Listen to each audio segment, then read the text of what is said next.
The topic of today is fluorescent incisionless cholangiography during laparoscopic cholecistectomy. And the question I'd like to pose is if this is a new gold standard. Fluorescent imaging increases the visualization rate. It guides the surgeon, helps in misidentifying structures, decreases OR time, bleeding, leaks, and does it decrease bladder injuries?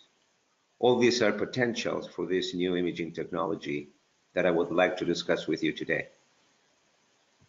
Notice how nicely we can see the biliary tree. Here you can see the imaging, how you can remove the adhesions before the dissection. Here you can see the gallbladder, common bile, the cystic duct, and the common bile duct. And this is the liver bed.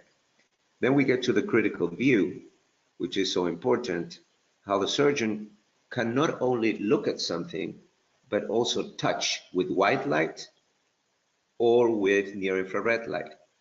And I think this has to be said loud and clear. We're giving surgeons back the tactile perception because now they can see and touch something while dissecting. This is unique to fluorescent imaging.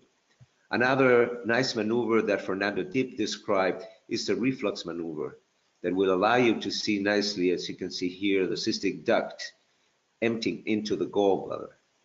And last but not least, the other major advantage of this technology is when you're dissecting the liver bed and you finish with your cholecystectomy, you can check the liver bed for small bile leaks.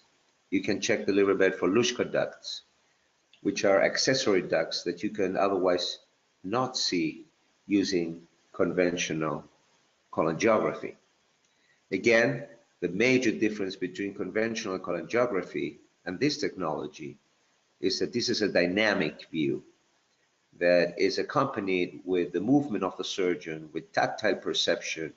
At the same time, you can visualize what you're cutting. Conventional cholangiography will give you, despite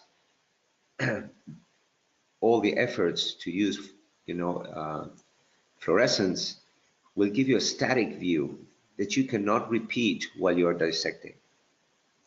You can see how nice a surgeon is detaching that gallbladder from the liver bed and how the liver bed can be visualized at the same time without any spillage of bile containing indocyanine green. We conducted a multicenter trial that we just concluded. We did a 2-arms multicenter randomized controlled trial with patients that were randomized by each center. And the randomization, in one arm, surgeons will use white light and near-infrared light. And in the other arm, they will use white light alone. And because we're publishing this in a major peer-reviewed journal, I'm not able to show you all the findings, but I can tell you as a big take-home message that surgeons' experience makes a significant difference in recognizing biliary radicals. As I mentioned to you before, using near-infrared light will help you identify the structures, but experience of surgeons will matter in identifying biliary tract radicals without the use of near-infrared lighting.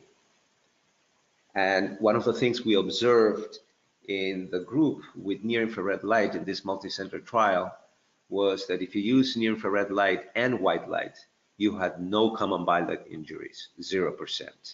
While in the group that used white light alone, the incidence of common bile duct injuries was twice as high. So it was much higher than in the group with near-infrared light. So what do we expect from this method in the future? It will help you identify and confirm extrahepatic biliary tree. It will guide you during dissection, will improve your visualization when compared to white light.